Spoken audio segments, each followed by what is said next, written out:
Bien, darle la bienvenida a todos, muy buenos días, ya son las 10 a.m. de este lindo y frío día. Fundación Cáncer Vía les agradece, como siempre, que asistan a nuestros llamados en temas tan importantes sanitarios que hoy nos convocan, en donde el tema salud se ha puesto se ha visibilizado tanto. Hoy día lo que nos convoca es el tema de EPP, elementos de protección personal, tanto para los profesionales de la salud como también para a quienes se dedican a cuidar, los pacientes en este caso. Y para aquello hemos convocado a dos expertas, amigas de la casa, que siempre están atentas a nuestro llamado y responden a nuestro llamado, por lo cual les agradecemos mucho, que en la primera instancia va a presentar Alejandra Barahona. Ella es químico farmacéutico de la Universidad de Chile, miembro del directorio del capítulo chileno de Química Farmacéutica Oncológica, y encargada de la unidad centralizada de mezclas y medicamentos estériles del Hospital Salvador.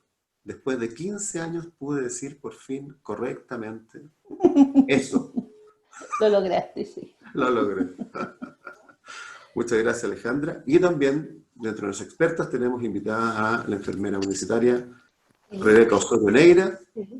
Ella es coordinadora de la Unidad del Dolor y Cuidados Paliativos del Instituto Nacional del Tórax. Amigos de toda la vida, desde que partió esta fundación. Sí, ok, ya vamos a partir, nos vemos. Varios años ya. Varios años ya en esto. Así que les damos las gracias y iniciaremos esta actividad hoy.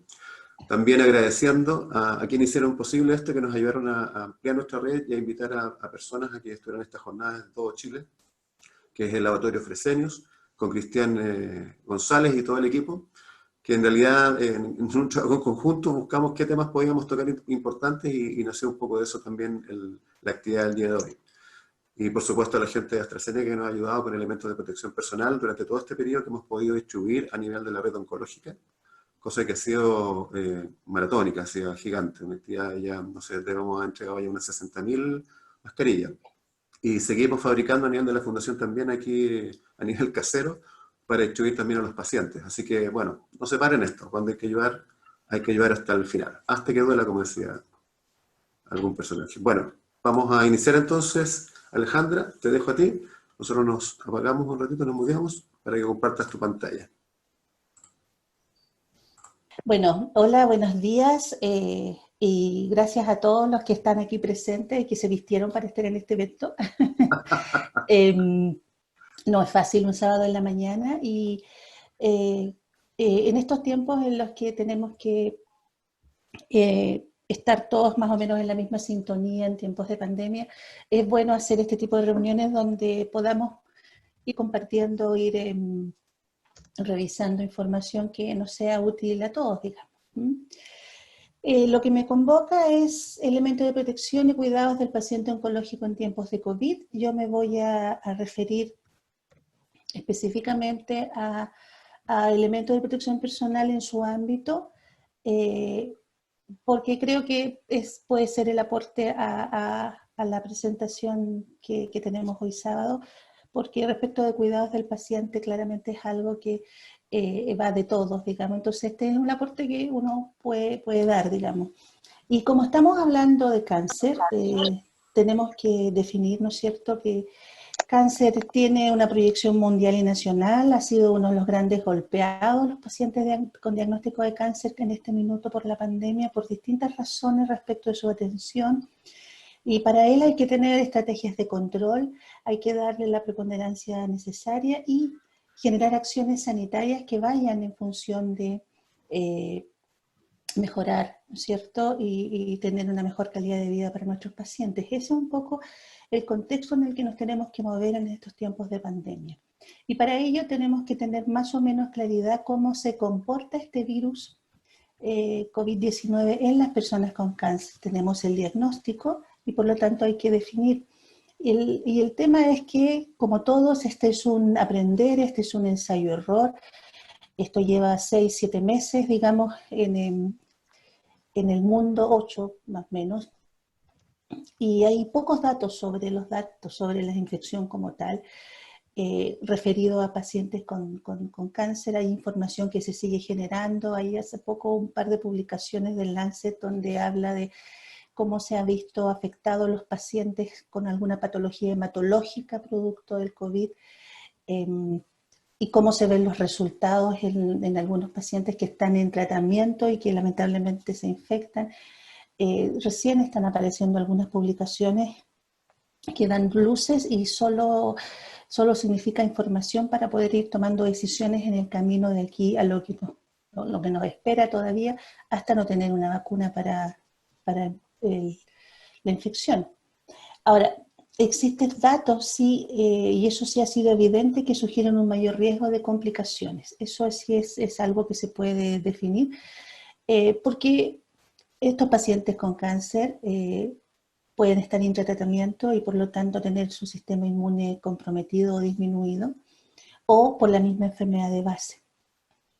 Es por eso que esta probabilidad va aumentando en la medida que estos pacientes han recibido quimioterapia un mes antes, una semana antes de enfrentarse a un contagio, respecto de uno que está saliendo de un tratamiento. Los estudios lo que tienen en este minuto obviamente son números muy pequeños, y la verdad es que con el compartir información no ha sido tan sencillo, precisamente por la toma de datos que cada país ha tenido que implementar en el día a día, ¿ya? Ahora, esta crisis que tenemos del coronavirus, que ha significado tener cuarentena por, no sé, 90 días, 60 días, dependiendo de la comuna donde vivamos, ¿cómo afecta este manejo y estos tratamientos y en definitiva a nuestros pacientes con cáncer? Lo primero es que tuvo que generarse una seleccionar y de manera muy cuidadosa los tratamientos que se van a administrar, en donde hay que evaluar todos los riesgos, los potenciales beneficios, y la verdad es que caso a caso, cada centro ha debido tomar definiciones respecto de lo que vamos a ir incorporando y qué tipo de pacientes y qué tipo de tratamientos vamos a ir utilizando para estos pacientes. Y siempre, por supuesto, asociado a esta posibilidad de contagio que en algún minuto puede ocurrir y sus potenciales consecuencias. Ahora, en algunos casos es necesario iniciar o continuar un tratamiento a pesar del riesgo de infección, y eso lo hemos vivido varios. En el centro donde yo trabajo, que es el Hospital Salvador, hemos tenido que tomar decisiones de repente de que hay un paciente que está a puertas de un diagnóstico hematológico, como es una leucemia mieloide, por ejemplo, y se contagia de COVID por diferentes razones. Y la primera decisión ahí pudiera ser: esperemos que salga 14 días y vemos. Pero una leucemia mieloide que está empezando a hacer crisis blástica es algo que no puede esperar. Y empieza todo este análisis: iniciamos, no iniciamos, qué esperamos, etcétera. Y por supuesto, con todo el equipo revisando información para tratar. En otros casos también está la opción de tratar al paciente en otras circunstancias, con otras periodicidades, para por ello evitar que finalmente el paciente pierda respuesta respecto de cáncer, en la medida que trataste de evitar que se contagiara de COVID. Entonces uno ahí tiene que hacer un costo-beneficio respecto de: ¿se puede demorar el inicio de algún tratamiento oncológico por estos efectos inmunosupresores o un posible empeoramiento si se administran al paciente? Que es un poco el ejemplo que yo les ponía. Claramente el tratante es el que va a valorar, el equipo es el que va a valorar, teniendo en cuenta todo el beneficio que tenga el tratamiento versus el riesgo en la situación actual. Y ahí uno hace el análisis de todo, del manejo del paciente, disponibilidad de elementos de protección personal, área donde está ubicado el paciente, porque puede ser domiciliario. Y dentro del hospital, la verdad es que sí se ha hecho complicado. La mayoría de los centros han estado haciendo reconversión de camas y y en definitiva estás dejando el mínimo de salas para pacientes no COVID, ¿ya? Ha sido el caso de nuestro hospital y de varios hospitales en el área metropolitana, y asumo que también para el sur y norte. Por lo tanto, esta demora va a estar incorporada en más de 1 o 2 pacientes. En general va a depender del tratamiento que le correspondía a ese paciente. Ahora, en pacientes en que la demora del tratamiento sea por 1 semana y que no suponga un riesgo, uno lo puede tomar la decisión. Y además, si existe un contacto de riesgo con el COVID, ¿no es cierto? Obviamente, si está en la casa donde está el paciente, en su entorno, hay un par de contagios o un contagio, obviamente se esperará el tiempo de incubación en la medida que se pueda, dependiendo del cáncer y del tratamiento. Entonces, tenemos nuestros pacientes con cáncer, tenemos esta terrible pandemia por COVID que la verdad es que jamás pensamos que iba a suceder. En Chile, no sé, a esta altura nos falta nada más que venga un platillo volador y se nos caiga, ¿no es cierto? Tenemos cuarentena, tenemos distanciamiento social, que ha sido uno de los elementos que según la OMS, en definitiva, sí es el que puede generar un gran cambio. El uso de elementos de protección personal, hemos debido redistribuir tiempos y formas de atención, priorizar atenciones, generar articulación de redes para poder dar la atención a nuestros pacientes con cáncer en estos tiempos de COVID. Y para ello vamos a ir tocando algunas iniciativas en relación a qué hacer para manejar este cuento, ¿no es cierto? Lo primero que tenemos que tener claro es que el paciente oncológico es un trabajo en equipo. No depende solo del tratante, no depende solo de la biología del cáncer y lo que nos pueda decir el laboratorio. Estamos todos alrededor de este paciente para ver el mejor manejo, el mejor tratamiento, la mejor espera dentro de lo posible y el conocimiento de cómo cuidarse en tiempos de COVID para él y todo su entorno. Es un tremendo trabajo en equipo, porque tenemos que garantizar la oportunidad y la continuidad del tratamiento de pacientes con cáncer, porque en ello está la chance de vida de este paciente y eso no tenemos que perderlo de vista, pero también protegiendo al paciente y su entorno y al equipo de contagio del COVID. O sea, tenemos que, por un lado, garantizar un tratamiento y que sea llegado a tiempo, oportuno, eficaz, eficiente, pero a la vez hay que proteger a este paciente, hay que darle el deber de cuidado que corresponde para que si está contagiado, manejar eso, pesquisar cuándo esto se hace más grave o no, y también a todo el entorno que está con el paciente y por supuesto al equipo de trabajo. El equipo de trabajo, y me refiero al equipo tratante, al equipo que está con este paciente, que no son pocos, ¿verdad? Está el médico, está la enfermera, está el farmacéutico, está el asistente social. Hay un montón de gente que está involucrada con este paciente y por lo tanto esta protección debe ir mucho más allá y la mejor protección es el conocimiento, saber de qué estamos hablando y para dónde tenemos que ir. Una vez que definimos que el paciente sí se va a tratar con quimioterapia, con hormonas, con alguna terapia biológica o con una terapia de soporte, qué sé yo, hay que aplicar movilizadores de colonia, ¿verdad?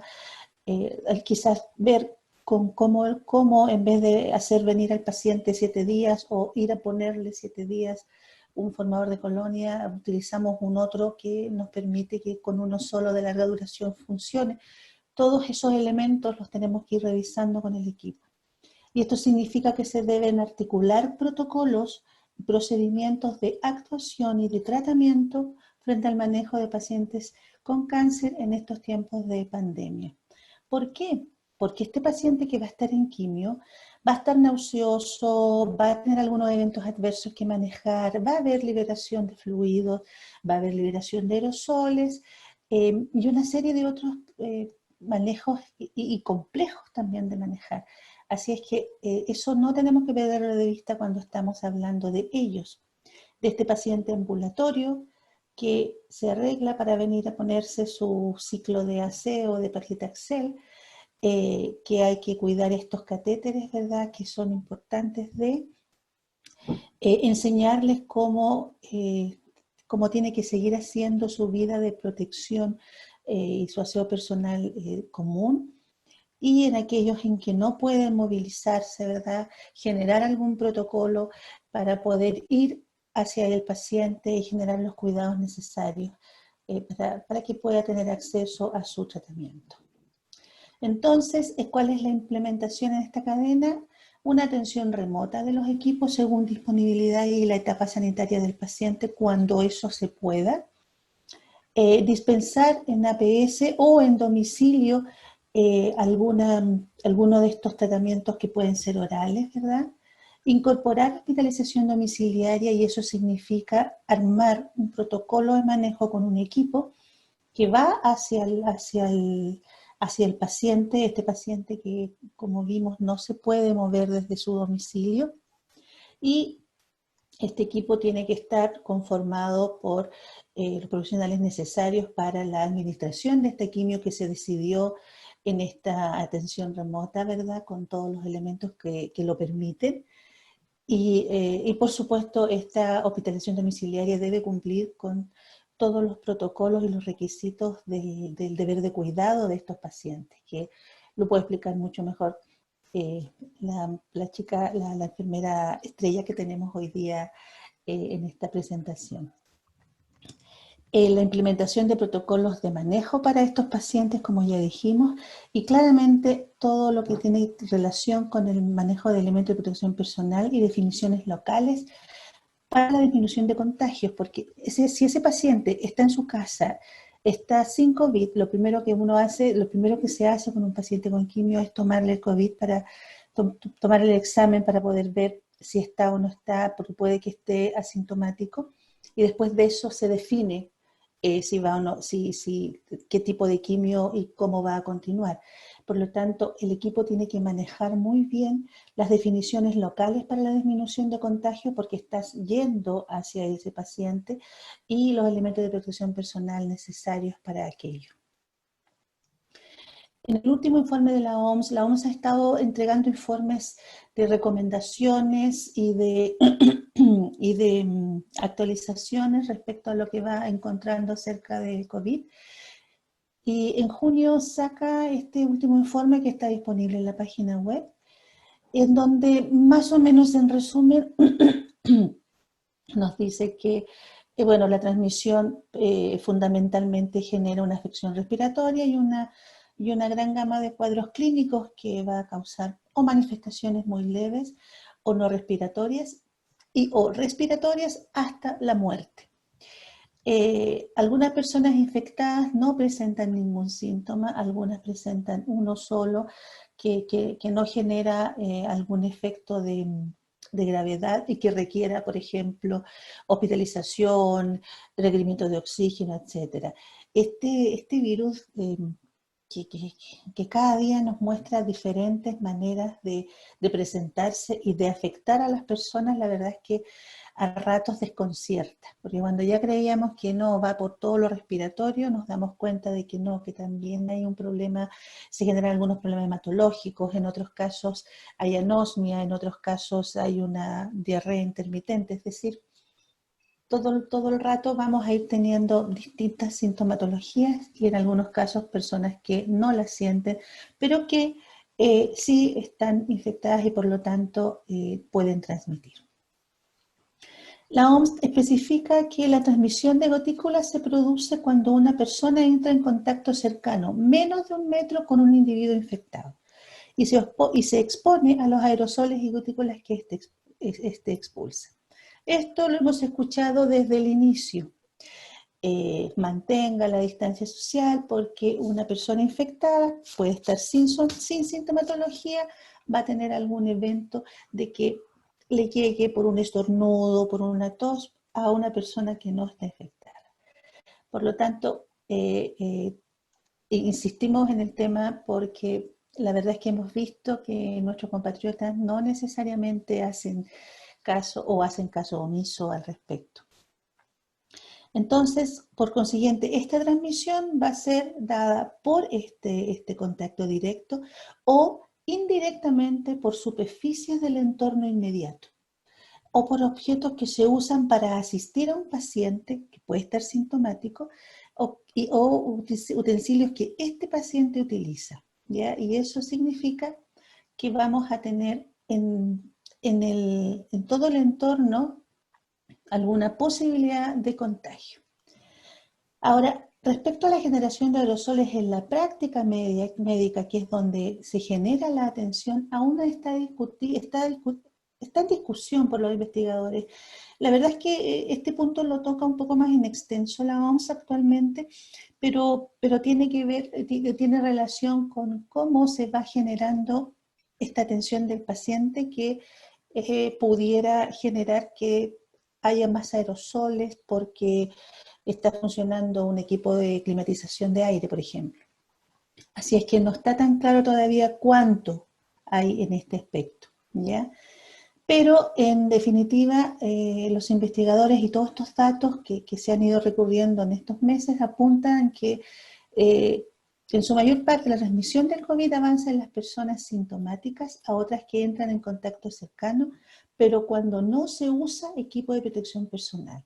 Es decir, no hay cumplimiento del distanciamiento y además no estás usando elementos de protección personal, ¿ya? Y ahí son dos puntos que vamos a ir repitiendo un poquito más.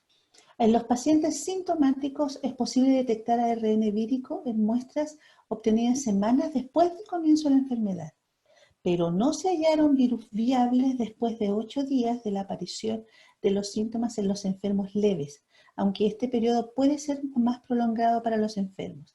Este dato es lo que ha permitido generar esta cantidad de días que uno tiene que mantener esta distancia y este exceso, este muy específico uso de elementos de protección personal. Ahora, también es posible la transmisión de las personas infectadas que excretan el virus, pero que ellas aún no presentan el síntoma. Y ellos son probablemente uno de los más complicados. Ahora, ¿por qué tanta complicación? Porque el virus, uno solo de ellos puede ingresar, ¿no es cierto?, a esta célula humana y cada virus puede crear entre 10.000 y 100.000 copias. Por lo tanto, una vez que ingresa, la replicación va a ser absolutamente antojadiza, pero en gran número por cada uno de los que ingresó. Por lo tanto, con este conocimiento, lo único que podemos hacer mientras no tengamos la vacuna es evitar este ingreso, ¿ya? Y eso es un poco lo que pretende todos los mecanismos que se han estado implementando y se han estado conversando y discutiendo desde que parte esta pandemia. Hay varias presentaciones de dónde vamos a encontrar el COVID-19. Esta es la de la Sociedad Paraguaya de Infectología, que la verdad es que la tomé porque está todo junto, muy pequeño y podía caber acá, pero está en base a una publicación de una revista científica bastante valorada. Y en ella nos dice que el virus en el aire 3 horas, y eso la verdad es que se repite de 2 o 3 más publicaciones que encontramos. En el plástico, en acero inoxidable, 2 a 3 días. En el aluminio, 2 a 8 horas. En los guantes, 8 horas. En el material del delantal, en el polipropileno, 16, y así sucesivamente. Significa que va a persistir, que hay que hacer algo para evitar esa persistencia. Cuando seguimos buscando más superficies y demás, nos damos cuenta que sobre el cobre, por ejemplo, y eso hizo clic en cómo utilizar esta posibilidad que tiene el cobre, porque en él, sobre esa superficie, dura hasta 4 horas. En el aire 3 y en el cobre 4 horas, lo cual es bastante bueno respecto de las otras presentaciones, como el acero, que era 2 a 3 días, ¿verdad? Y esto tiene estrecha relación, y aquí parte también con una manera de una barrera de contención, que es la relación con la sanitización y la limpieza. Cada centro, cada persona, cada hogar, independientemente que sea un paciente oncológico, debe tener una relación de sanitizar y limpiar por esto, por esta persistencia que puede haber de este virus en las distintas superficies. ¿Y cómo? Con los elementos y periodicidad que están adecuados y recomendados. En los centros clínicos está bien especificado cada cuántas horas hay que hacer estos sanitizaciones y estas limpiezas, y el tipo de amonio cuaternario según la categoría del 1 al 5 que uno tiene que utilizar, ¿verdad? Así es que esta barrera ya la podemos pasar, tenemos el distanciamiento social, tenemos la limpieza y sanitización, ¿verdad? Y llegamos a otras consideraciones para este entorno de atención comunitaria que nosotros realizamos y tiene que ver directa relación con los trabajadores de la salud. Dice la OMS en este mismo documento que deben seguir precauciones con todos los pacientes, haciendo hincapié en el higiene de manos. Llegamos de nuevo a la higiene, ahora llegamos a un tercer elemento importante que es la higiene de manos y la higiene, por supuesto, respiratoria, con la limpieza y desinfección que ya tocamos y el uso correcto del equipo de protección personal. Y ahí están los 4 grandes elementos que no tenemos que olvidar y que vamos a incorporar en la relación de este trabajo diario que hacemos con nuestros pacientes. Y por supuesto, tiene que apoyarse con la instalación, la educación de la comunidad al respecto, porque el tema de la limpieza de manos, el tema del sanitizado no es tan fácil. Hay 2 opciones, ¿no es cierto?, que son desinfectarnos las manos con alcohol, y en esto también la OMS nos entrega cuál es la metodología. No es solo frotarnos las manos un par de veces, hay que hacerlo de una manera bien específica, mover a través de los dedos, interdigital, y en el caso de lavarse las manos, al menos tiene que superar los 20 segundos de contacto del jabón con las manos, ¿ya?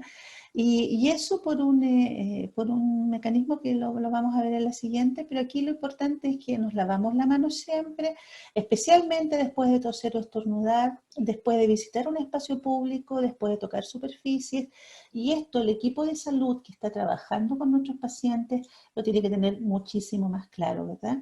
El hecho de usar guantes no significa que yo tengo que superar el proceso de lavarme las manos.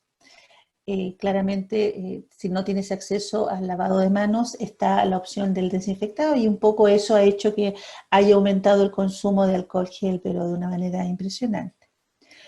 ¿Por qué es tan importante el tema del jabón y mantener ese contacto al menos 20 segundos? Porque el jabón destruye esta capa del coronavirus, y al hacerlo, al realizarlo, ¿no es cierto?, deja abierta la superficie del virus, y por lo tanto el virus no se queda y además se destruye, ¿ya? Por la capacidad que tiene el jabón, que tiene una cabeza hidrófila y un área que es hidrófoba, ¿verdad?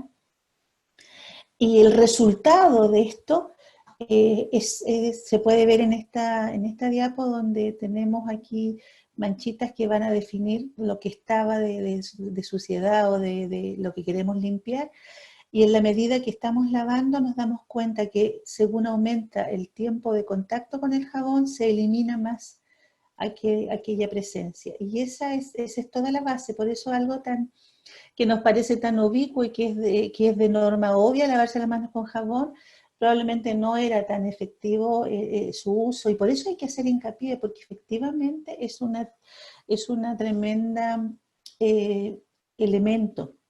Entonces tenemos que vamos a tratar a nuestros pacientes, definimos que lo vamos a tratar y vamos a ver en el cómo lo vamos a hacer, pero para eso tenemos que proteger al paciente y a nosotros y a su entorno.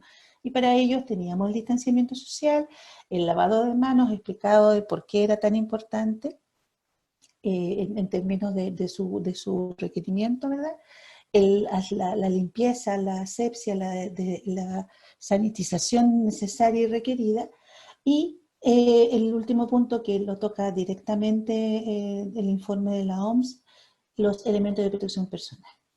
¿Para quiénes? Para pacientes con COVID presuntos o confirmados, ¿ya? Porque existe un porcentaje de pacientes asintomáticos que no tenemos claridad y por lo tanto tenemos que tratarlos. Hay que protegerlo al mismo y protegernos nosotros. ¿Y cuáles son los elementos básicos y algunos quizás un poco más discutibles que otros? La mascarilla sí o sí, ¿no es cierto? Porque estas gotículas que se generan, este aerosol que se genera al toser, si no hay respeto del distanciamiento social, van a ser inhalados, por lo tanto la vía de ingreso de la persona que está frente a ese paciente va a ser por vía inhalatoria. Son absolutamente esenciales y también pueden ingresar por la mucosa ocular. Y por lo tanto, el uso de antiparras o protectores faciales tiene en ese sentido su validez de uso. Ahora, claramente, si vamos a atender a un paciente que está con sintomatología, yo voy a requerir usar un protector facial, pero tiene que ser de las condiciones adecuadas, debe cubrir todo el área que puede estar incorporada. Y luego de eso hay que inmediatamente lavarlo, sanitizarlo, ¿ya? Por lo tanto, un poco esa es la disyuntiva si nos ponemos el antiparra o nos ponemos el protector facial completo y la calidad de ese protector facial.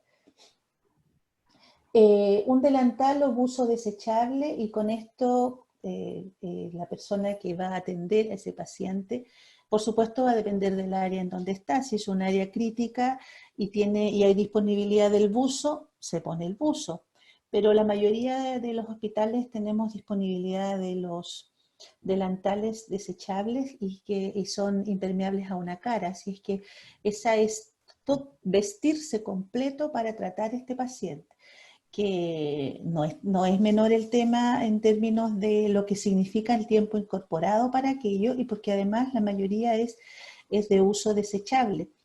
Y también tiene, en tiempos tiene un uso efectivo, es decir, yo no puedo usar un delantal, el mismo delantal toda una semana, ¿ya? Eso es muy importante recordarlo.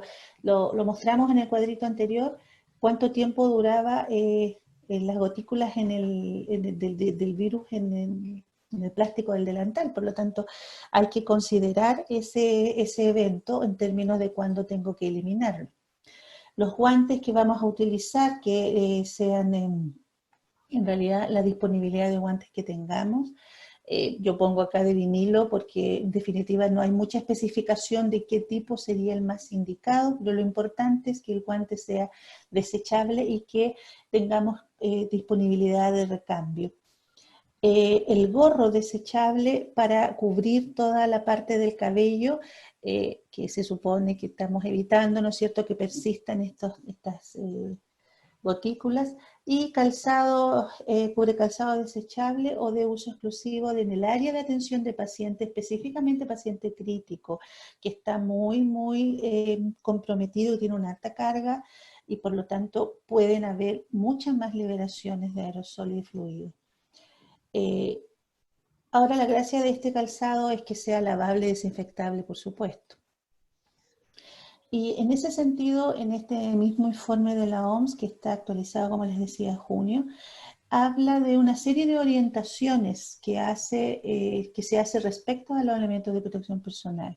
Entre ellos, los que ya revisamos, que son algunas de las recomendaciones generales, pero con respecto a la mascarilla, hace bastante hincapié en el tipo de mascarilla, en dónde utilizar la mascarilla, en el área y en el cómo vamos a utilizar esta mascarilla para específicamente tener claridad que en aquellos lugares con un riesgo más elevado de transmisión, como son los lugares de triaje, donde se define qué paciente ingresa o no y con qué rapidez, los consultorios de medicina familiar, los departamentos de consulta externa, las unidades de pacientes ya definidas COVID, las salas de oncología, las salas de trasplantados de órganos sólidos, y algunos centros con larga estancia o instituciones residenciales que tienen, ¿no es cierto?, hospitalizados allí pacientes. En este caso, el riesgo de transmisión es alto, por lo tanto, según los expertos en este informe, hacen mucho hincapié en que todas estas zonas tiene que usarse constantemente mascarillas, y mascarillas médicas, ¿ya?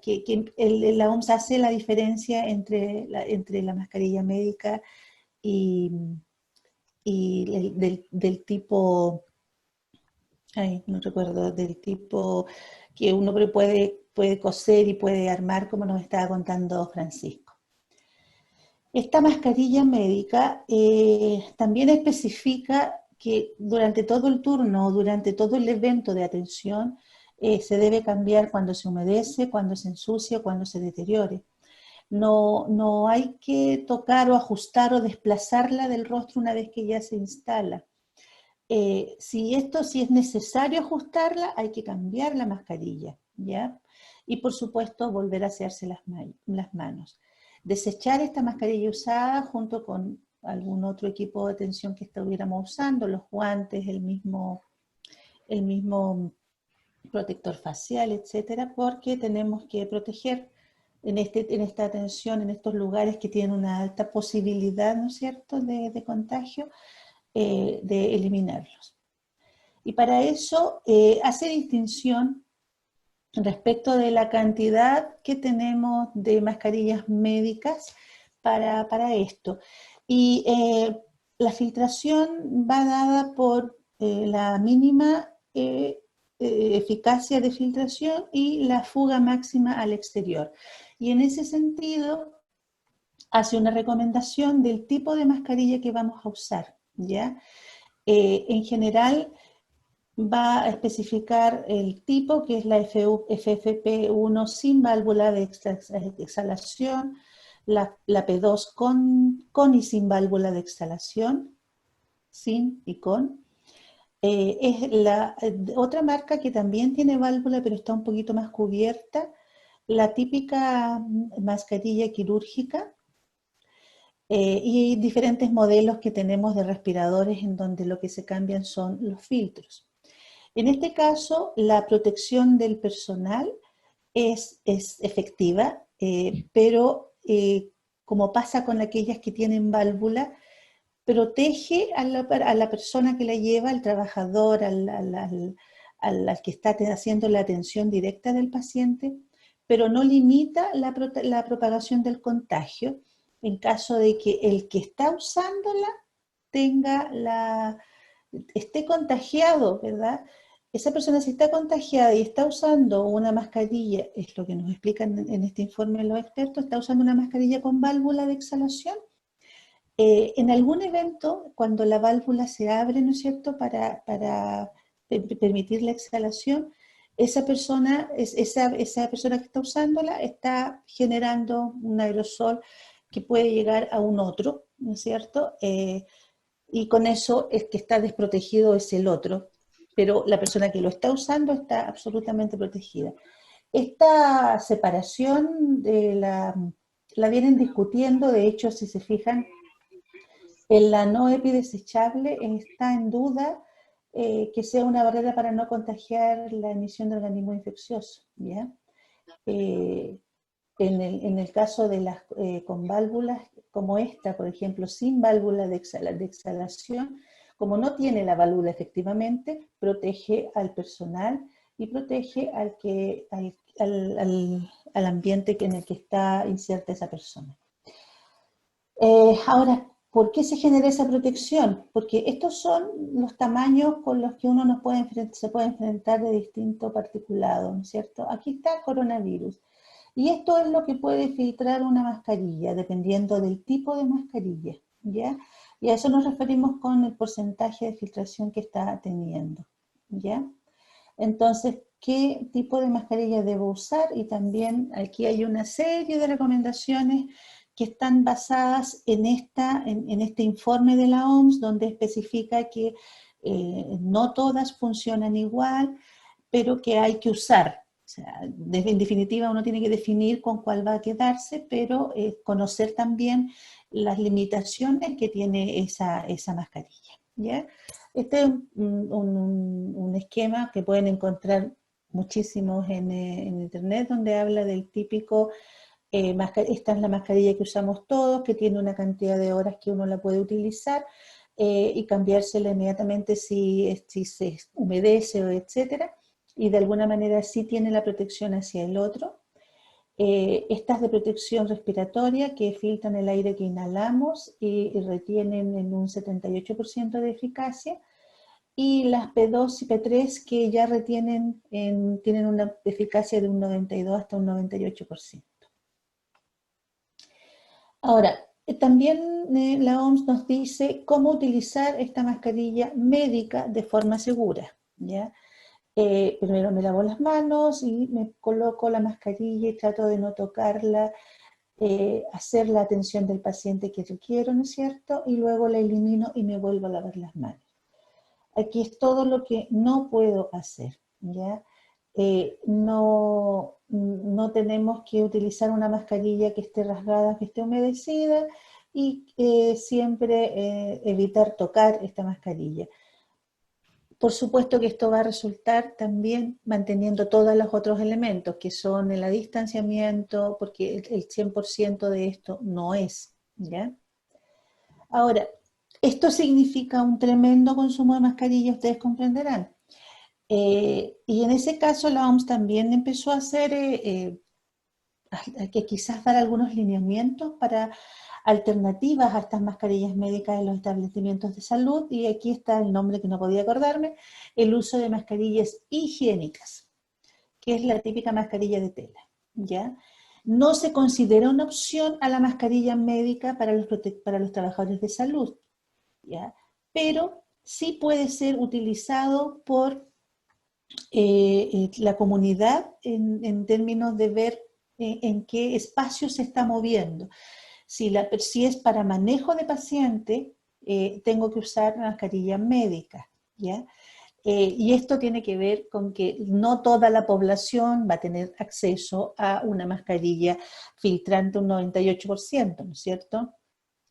Y empezó a hacer por eso mismo lineamientos de cómo utilizar, incluso sale el concepto de utilizar la mascarilla de hilo de cobre, porque da bastante buenos resultados respecto de las investigaciones que se usaron o que se revisaron. De hecho, aparece nombrada una investigación sobre el uso de mascarillas de tela, en donde se observó que los trabajadores de salud que empleaban de tela presentaban un mayor riesgo de padecer un síndrome gripal respecto de los que usaban mascarillas médicas. Es por esa razón que en el centro médico, en el lugar de atención, que ya revisamos varios lugares de atención distintos, se especifica que se debe usar mascarilla médica. Pero en algunas otras lugares de la comunidad se propone el uso de estas mascarillas higiénicas, y por supuesto siempre evaluando localmente dónde se está usando y en qué condiciones se están produciendo, ¿ya? Cada una de ellas tiene un factor de calidad, y ese factor de calidad se llama Q, ¿ya? Y según el consenso de expertos que está generado hace muy poco, porque ustedes comprenderán que, como les dije al principio, esto es un ensayo-error, estamos aprendiendo de cómo ir mejorando toda esta forma de atender a los pacientes, protegiendo al paciente, al operador y al medio ambiente. Encuentran este valor que es el factor Q mínimo recomendado es de 3, ¿ya? Entonces, se hace un análisis en esta tabla que viene en este informe, de cuáles son las que pueden estar en mejores condiciones para usarse. Por ejemplo, una de algodón hecha de un pañuelo y cuya estructura es tejida, que de hecho hay varias bonitas ya incluso enseñadas por YouTube, ¿no es cierto? Nos dan un Q de 0,48. Eso significa que no me está protegiendo nada, ¿ya? Pero aquella de algodón o de poliéster, que es, por ejemplo, una tela común y corriente, me está dando un Q de 6,8, es decir, algo estoy protegiendo en un entorno comunitario, ¿ya? Estas mascarillas higiénicas, no médicas, también llamadas de tela, están hechas de una variedad, como ya lo vimos, polipropileno, algodón de todos los tipos, celulosa. ¿Recuerdan esa toalla de papel que enseñaba un joven a partir de una servilleta por YouTube? Como era de celulosa, nos daba un Q de 4,3. Hicieron el análisis, digamos, ¿ya? Ahora, esto está generado por el grupo AFNOR, que es la Asociación Francesa de Normalización, con miras a poder darle un desempeño mínimo exigible a todas estas, porque muchos grupos, como ya lo comentaba Francisco, empezaron a hacer mascarillas porque se necesita mascarilla y se va a necesitar por mucho rato, por lo tanto, es importante ir generando desempeños mínimos exigibles a cada una de ellas. El concepto de mascarilla higiénica yo creo que viene también a responder al cómo nos movemos y a concientizar a la población, porque es más fácil que se pongan una mascarilla que les parece más adecuada, que está más top, no sé, hay de todo, pero al menos se está cubriendo y estamos generando, ¿no es cierto?, este proceso del cuidarnos entre todos y de protegernos, por supuesto.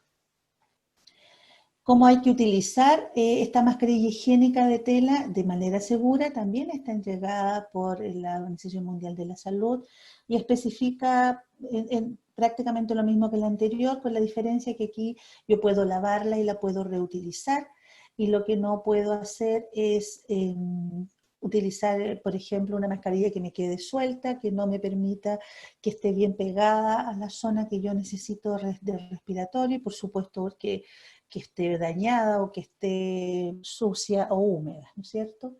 En resumen, y este cuadro también está a disposición de todos para poder hacer el mejor manejo de nuestros pacientes, hay distintos escenarios de transmisión del COVID, ¿no es cierto? Y en estos distintos escenarios está también los distintos entornos y las distintas actividades asociadas a ese escenario, ¿ya? Y en ese sentido, la mascarilla que mejor vamos a utilizar al respecto está ya definida por la OMS, ¿no es cierto? Cuando tenemos cualquier escenario de salud donde haya una ejecución de un manejo de un paciente presunto o confirmado, la mascarilla debe ser filtrante. Cuando hay un paciente en algún establecimiento de salud a nivel primario, de triage, de revisión, hay que usar una mascarilla médica. Cuando hay un programa de extensión comunitaria, como lo que estamos haciendo en este minuto, ¿no es cierto?, no hace falta mascarilla por razones obvias. Y en definitiva, poder informar el uso y el buen manejo de este elemento de protección personal. En algún minuto hubo incluso señales que se habían agotado, yo recuerdo por ahí por abril, las mascarillas P3 con filtro o sin filtro, y se generó un pánico casi mundial al respecto, y empezaron a aparecer todos estos otros respiradores, y en definitiva lo que estamos haciendo es agotando todo lo que hay. Por eso todo lo que signifique ayudar a mantener las mascarillas médicas dentro del uso establecido para aquello y poder usar estas higiénicas, créanme que sí es importante. Cuando vamos a ver este paciente en salud domiciliario, cuando tenemos que entregarla a través de la ventanilla y el paciente se está protegiendo con su mascarilla higiénica, tenga un buen Q, claramente va a facilitar este manejo y vamos a poder ir disminuyendo esta gran cantidad de virus que tenemos todavía presente. Estamos aprendiendo, como les decía, a conocer y a saber todos los días un poco más al respecto. Ahora, la mascarilla higiénica también va a tener bien específico su utilización, ¿no es cierto? Con entornos bien definidos, zonas donde no puede lograrse un distanciamiento físico sobre 1 metro, 1,5 metros.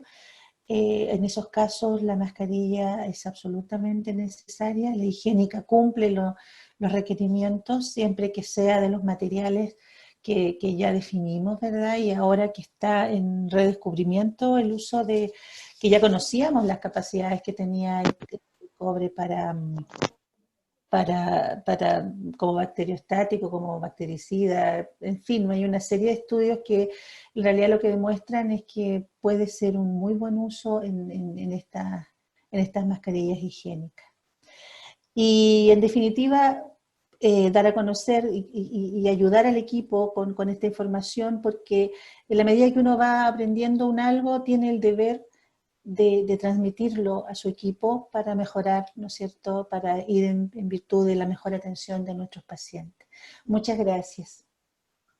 Alejandra, muchísimas gracias. ¿Qué te puedo decir? Una presentación tremendamente robusta, la verdad que respecto a lo que hoy día se está utilizando y cómo se está utilizando, es la primera vez que veo algo tan completo. Te agradezco mucho tu presentación y quiero compartirte además un par de consultas que creo que están dentro del rango de lo que tú estabas presentando. Que pregunta Cristian, dice, respecto a las mascarillas para atender pacientes COVID o utilizar el laboratorio PCR, en primera instancia se utilizaban las N95 americanas, después las famosas AN95 chinas. Y respecto a estas últimas, la pregunta era, ¿tendrán referencia de cuáles actualmente el ISP autoriza? Las autorizaciones que están teniendo todas las mascarillas que están llegando en la actualidad están en la página. Yo la verdad es que no las manejo en específico, pero Cristian, si tienes duda al respecto, lo puedes consultar directamente porque esa información está abierta. Y está abierta precisamente porque se produjo el problema de de las mascarillas chinas que llegaron sin especificación y que al final eran falsificadas, ni siquiera era lo que se compró, por así decirlo, Claro. o lo que inscribió el proveedor que las iba a traer. Eso hizo que se movilizara todo esto para que a partir de dispositivos médicos se generaran estos requerimientos de listados y de saber autorizaciones, más que autorizaciones, saber las especificaciones de filtración que tiene en efectivo ese producto.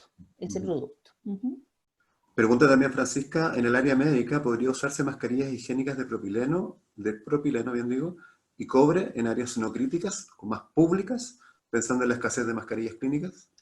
En algún minuto, y por eso la OMS empezó a ponerle ojo al tema de la mascarilla higiénica, en algún minuto se piensa que vamos a llegar a no tener disponibilidad de las mascarillas médicas. Y de hecho está autorizada, en estos momentos está autorizada el uso de la mascarilla higiénica con o sin cobre, pero que tenga, digamos, un material que le permita filtración al menos. En algunas áreas está en el cuadrito que mostré de algunas áreas clínicas no críticas. En Claro. general, las áreas de dispensación de material, de información, del tipo administrativo, más que de manejo. Correcto. Bueno, Alejandra, la verdad es que, como siempre, darte las gracias. Siempre te pasas cuando te invitamos. Nos dejas muy clara toda la información que te pedimos. Sí, Y perdón por el tiempo, pero me no te entusiasmo, ustedes preocupes. saben. Muchas gracias. Oye, bueno, Ya, pues, sé que tienes más actividades, así que te vamos a liberar. ya, muchas gracias. ¿Nos autorizas a compartir tu presentación en algún momento para poder que la gente la pueda ver de nuevo? Ningún Igual. problema. Ok, Ya, muchísimas pues, gracias. que estés muy bien. Alejandra, Adiós. muchas gracias. Rebeca, No veo nada. activa su camarita, por favor. Ahí creo que me tienes bloqueada, Francisco. Ahora, dale.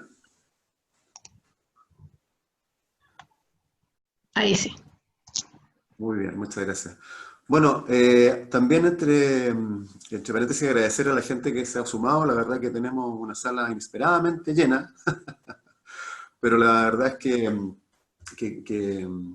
bueno, el tema entiendo que convoca. Queremos agradecerle a la gente de Río Bueno, gente de Puerto Montt, gente de Maule, de Talca, Antofagasta, que nos han mencionado que están presentes.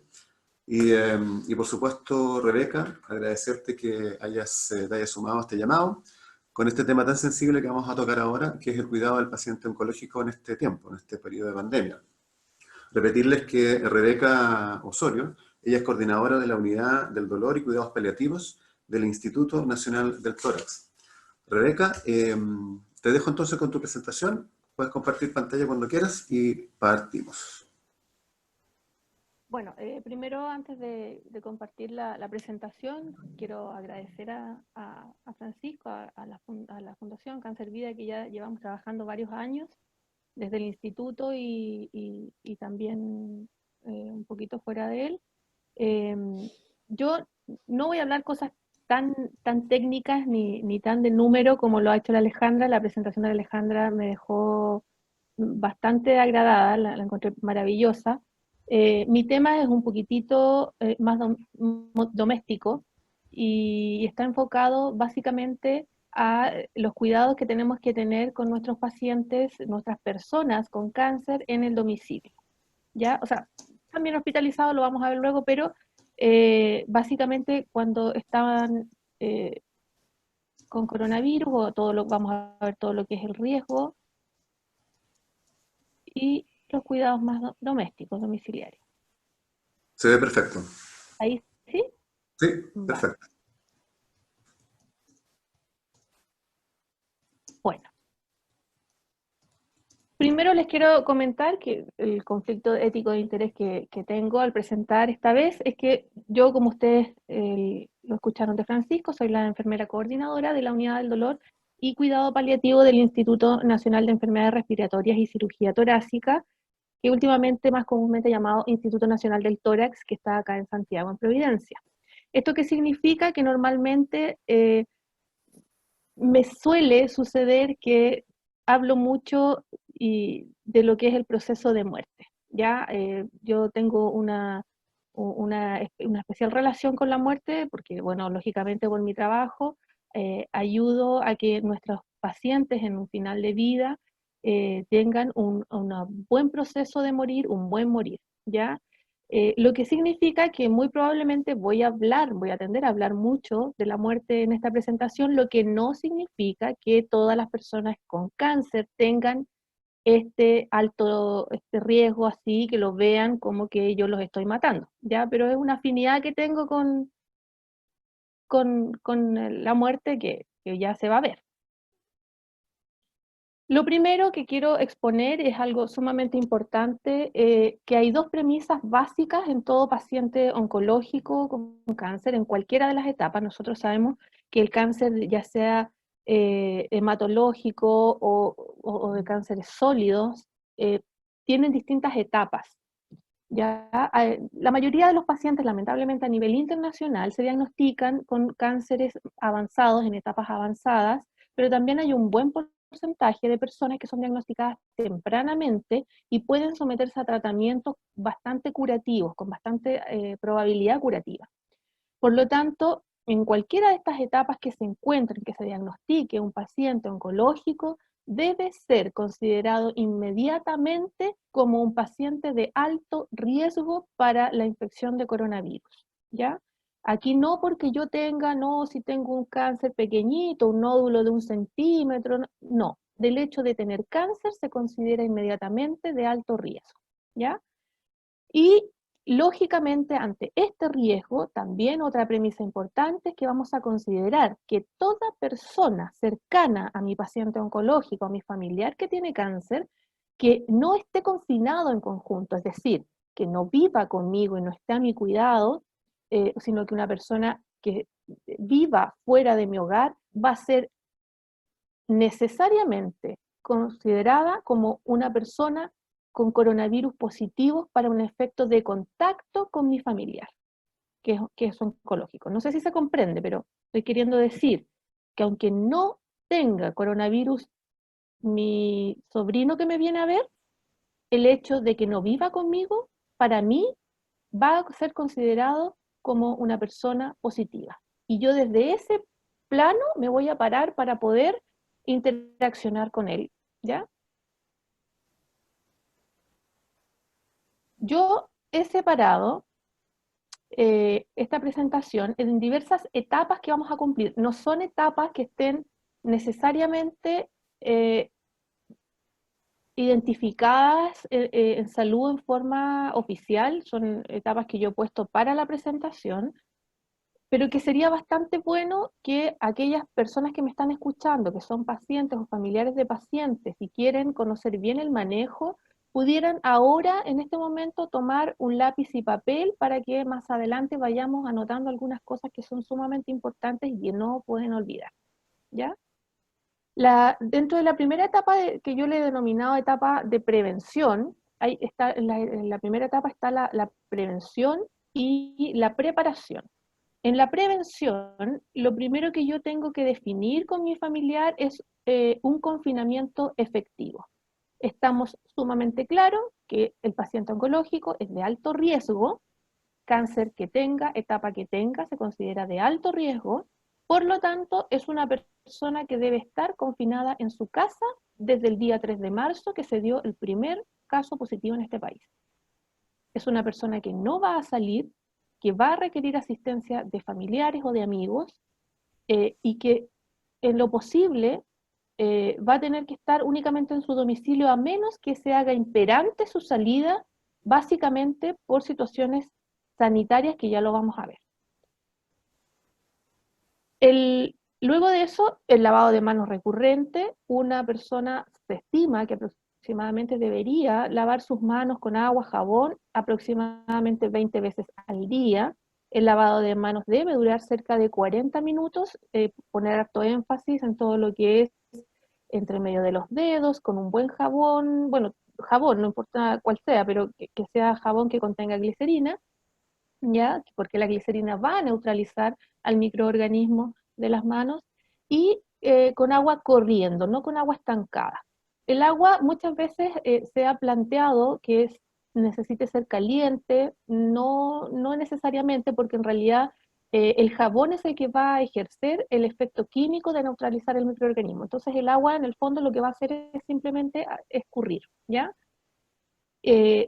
Y por supuesto, tanto el paciente como las personas que viven con él y lo visitan deben de lavarse las manos. La protección respiratoria, debe haber una protección respiratoria al salir de casa y por supuesto al recibir visitas. En lo posible, el hecho de estar con un confinamiento efectivo, estas personas no deberían recibir visitas, ¿ya? Para nada. Deberían estar solamente en su domicilio con las personas que la cuidan o con los que vive, y nada más, ¿ya? Pero en caso de que requiera salir, va a tener que tener una protección respiratoria. Ya Alejandra lo mostraba, cuáles son las mejores mascarillas para poder salir. En el caso del paciente oncológico, debe ser de alta filtración. Si yo no tengo de alta filtración, también sirve ponerme, por ejemplo, estas mascarillas de algodón que nombraba Alejandra, poder ponerme de a 2, por ejemplo, que va a disminuir también el paso del microorganismo en mayor cuantía. Debo ventilar mi domicilio aproximadamente, o sea, mínimo en realidad, 20 minutos diarios. Yo sé que estamos en un periodo de invierno en este país, sobre todo en el área sur, que veo que hay mucha gente también del sur, es muy helado, entonces podemos ventilar nuestro domicilio en forma parcelada. Poner a la persona que tiene cáncer en las habitaciones, mientras yo ventilo el living comedor, por ejemplo, 20 minutos. No necesito más tampoco en este momento. Cuando ya haya mejor tiempo, uno puede ventilar 1 o 2 horas, es lo ideal, ¿ya? Luego, cerrar todas las ventanas del living comedor, temperar un poquito, trasladar a mi paciente hasta el living comedor y ventilar las habitaciones. Si el paciente se encuentra postrado, en ese caso voy a hacer una ventilación indirecta. La ventilación indirecta quiere decir que yo dentro de la habitación voy a abrir solo un poquitito la ventana y voy a abrir otro poco la puerta. Por lo tanto, voy a generar un flujo de aire que no sea en demasiada cuantía para hacer una ventilación, pero eso tendría que ser mayor tiempo, en lo posible 40 minutos a 1 hora, y además procurar que mi familiar que está encamado esté bien protegido del frío que se pudiera generar, ¿ya? La idea es que la circulación de aire no sea un ventarrón que le vaya a producir más frío o no sé, sino que sea leve, que no se note tanto la circulación del aire. Bien tapado, con un gorrito, ¿no es cierto?, para que este ambiente se ventile al menos unos 40 minutos durante el día. Refuerzos inmunológicos, bueno, no se ve mucho bien lo que dice ahí, puse esa fotito, pero el refuerzo inmunológico se está hablando últimamente de varios refuerzos que me pudieran favorecer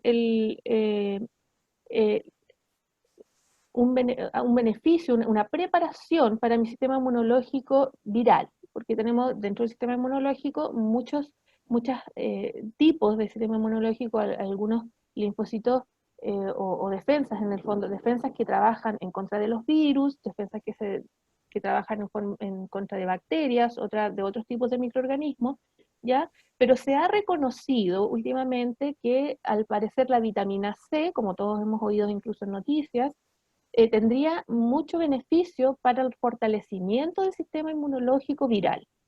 Por lo tanto, se recomienda el consumo de frutos cítricos diariamente por las personas. Pueden ser naranjas, en realidad son todos los frutos que se dan más en esta época, ¿ya?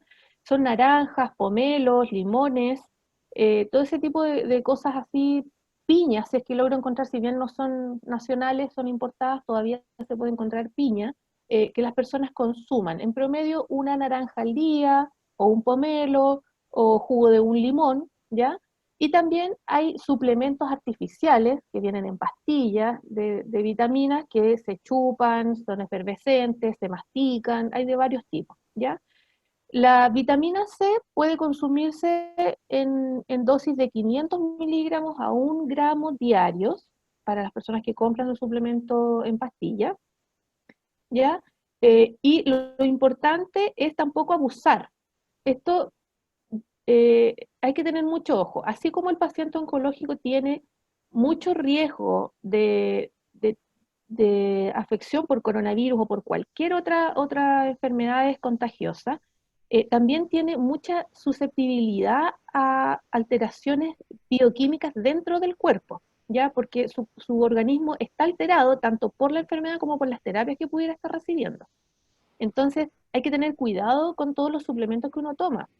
Eh, si no estamos hablando de vitamina C, 500 miligramos a 1 gramo, no es recomendable para nada que se nos intoxiquen con 4 gramos diarios, que me vaya a, no sé, pues a tomar el sachet completo de vitaminas en el día, para nada, ¿ya? Porque también la hipervitaminosis adquirida va a generar problemas. En el caso de la vitamina C no es tan terrible, la va a generar un poco de diarreas a lo mejor, porque la vitamina C no se acumula en el cuerpo, ¿ya? Pero sí le va a generar malestares, entonces no es necesario abusar, no es que yo voy a estar más protegida por consumir más.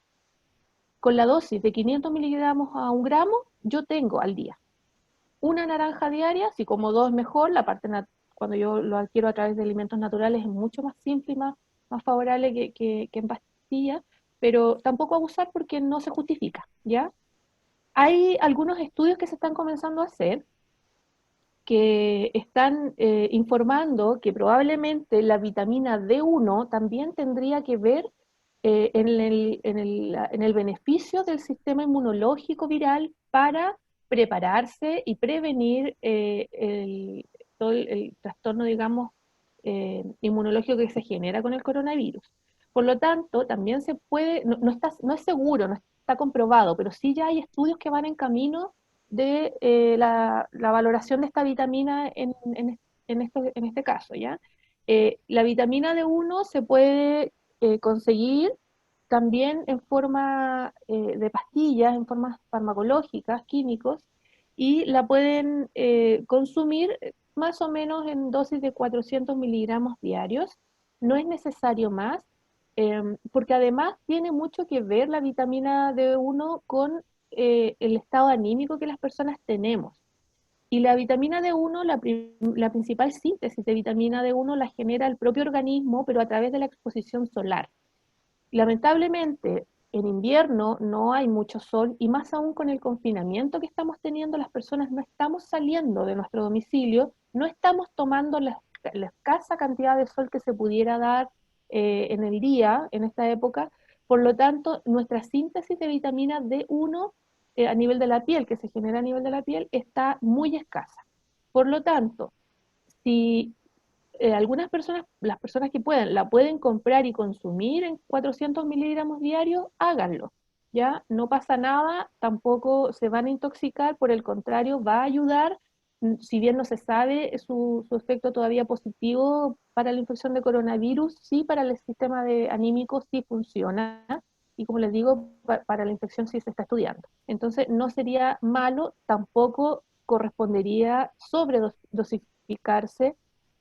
No es necesario consumir grandes cantidades de vitamina D1 a menos que su médico tratante haga un examen de vitaminosis en el cuerpo, ya en sangre, vitamina en sangre. Porque esta sí puede ser un poco más peligrosa si yo me sobredosifico, puede tener alteraciones neurológicas básicamente, así que la indicación es, si están muy preocupados por esto, pedir a su médico que tome un examen de vitamina D1 en sangre y que dé las indicaciones de dosificación si es necesario más de 400 miligramos diarios. Si no, con 400 tenemos. El otro químico que se está usando mucho es un químico natural. Yo no le estoy hablando de medicamentos porque yo no veo la parte farmacológica, medicamentosa en sí, lo veo en médico, pero sí estos son tips como más domésticos. El Engistol es un comprimido, un medicamento homeopático natural que está fabricado en Alemania y se ha podido probar que sí tiene bastantes efectos positivos sobre el desarrollo inmunológico y la preparación de los pacientes en su desarrollo inmunológico viral, ¿ya? El Engistol es un medicamento que ya está en Chile hace muchos años, se toma idealmente en pacientes que están en alto riesgo, un comprimido cada 8 horas, eh, es sublingual, se chupa, y también en forma preventiva no es necesario tomarlo cada 8 horas, sino que uno cada 12 horas fácilmente sin ningún problema, niños sobre 10 años lo pueden consumir, ¿ya? Como les digo yo, es natural, no tiene ningún tipo de contraindicación, no tiene ningún tipo de toxicidad en caso de sobredosis, pero tampoco es la idea sobredosificarse porque no va a hacer más efecto si yo me tomo más de 2 o 3 al día. Y además también tiene un costo relativamente elevado para la media de nuestra población, ¿ya? Así que lo pueden tomar en forma preventiva y ayuda bastante. Y lo importante es el punto de la protección cuando tenemos que salir de casa. Estaban recién preguntando en el chat cómo lo hacían las personas que tienen necesariamente que dirigirse a sus centros de salud por algún motivo, sobre todo paciente oncológico que tiene que ir a quimioterapia, tiene que ir a radioterapia, tiene que ir a inmunología, tiene que ir a sus controles, a su toma de muestra de exámenes, ¿ya? Que como decía Alejandra, no los vamos a dejar de lado. El paciente oncológico tiene que mantener su tratamiento en cuanto sea posible, sano o infectado incluso, ¿ya? En ese caso, si yo tengo mi familiar sano, yo lo voy a sacar de casa con todas las protecciones de las que estábamos conversando recién con Alejandra. Su mascarilla, y hay algo que es sumamente importante que pocas veces se toma en cuenta, que es la cobertura de los ojos. La mucosa de los ojos, de la conjuntiva, es uno de los principales lugares por donde puede además entrar el virus, aparte de las vías respiratorias, nariz y boca, ¿ya? La mucosa tiene contacto con la vía aérea, aunque ustedes no lo crean, la mucosa del ojo, ¿ya? Entonces, todo virus que como además el ojo tiene una película hídrica por fuera, tiene una película de agüita, eso va a atrapar al virus y va a hacer que se vaya el virus hacia la vía aérea por el paso que tenemos entre el lagrimal y la nariz. Entonces, es una de las formas de ingreso del microorganismo al cuerpo humano. Es sumamente importante que en lo posible las personas que salgan puedan ocupar antiparras o lentes de protección. Ayer me preguntaba un paciente directamente, yo uso lentes, me dice, uso anteojos, ¿me sirve? No, el anteojo no sirve, porque el anteojo solo es un vidrio que me limita el ingreso del microorganismo por el frente, pero todos los microorganismos que entran por las orillas no tienen protección, por lo tanto necesito una antiparra, algo que me proteja el ojo en forma completa, ¿ya? Y mi mascarilla, lógicamente, que debe estar siempre bien puesta debe cubrir nariz y boca, no me sirve solamente desde la boca abajo, nariz y boca, ¿ya? Y el recambio de la mascarilla cuando sea necesario, ya sea que se humedeció, básicamente eso. Nosotros en general en la casa tenemos mascarillas domésticas, las mascarillas domésticas se humedecen y hay que botarlas o lavarlas ya, por lo tanto cada vez que salgan siempre con una o dos mascarillas de recambio, ¿m? No solo con la que llevan puesta. Y por supuesto, lavarse las manos y también llevar alcohol gel si es que lo pueden contar con ello. El uso de guantes es, a mi parecer, yo no he visto estudios todavía que lo avalen, pero a mi parecer es irrisorio, no sirve.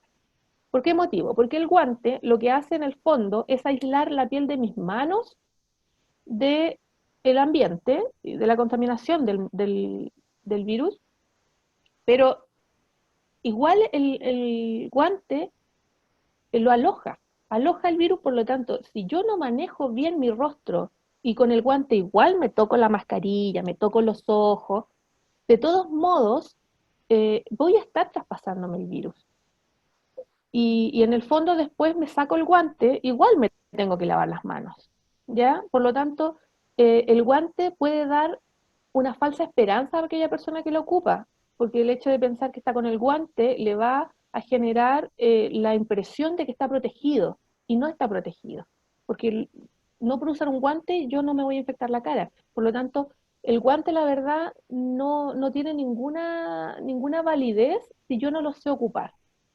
Si yo no me mantengo igual desinfectado, el guante igual yo lo tengo que desinfectar con alcohol gel cada cierto rato, porque en el guante igual se alojan los microorganismos, ¿ya? Así que ojo y mucho cuidado con eso del uso de guantes.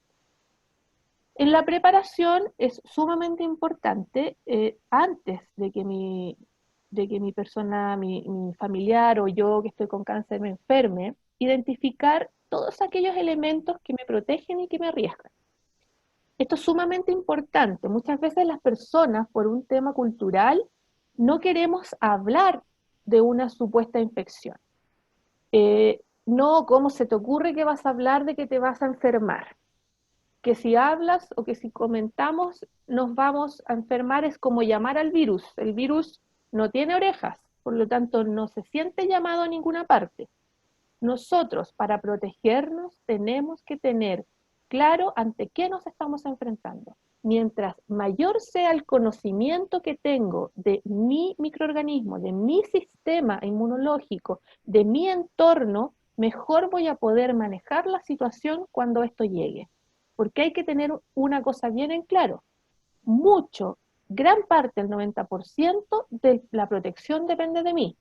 Pero hay un 10%, por poner un número porque no lo existe, que también no depende de mí, ¿ya? Que va a ir más allá y que yo no puedo manejar. Y para eso necesito yo tener bien identificadas cuáles son mis fortalezas y a qué voy a recurrir en caso de enfermar.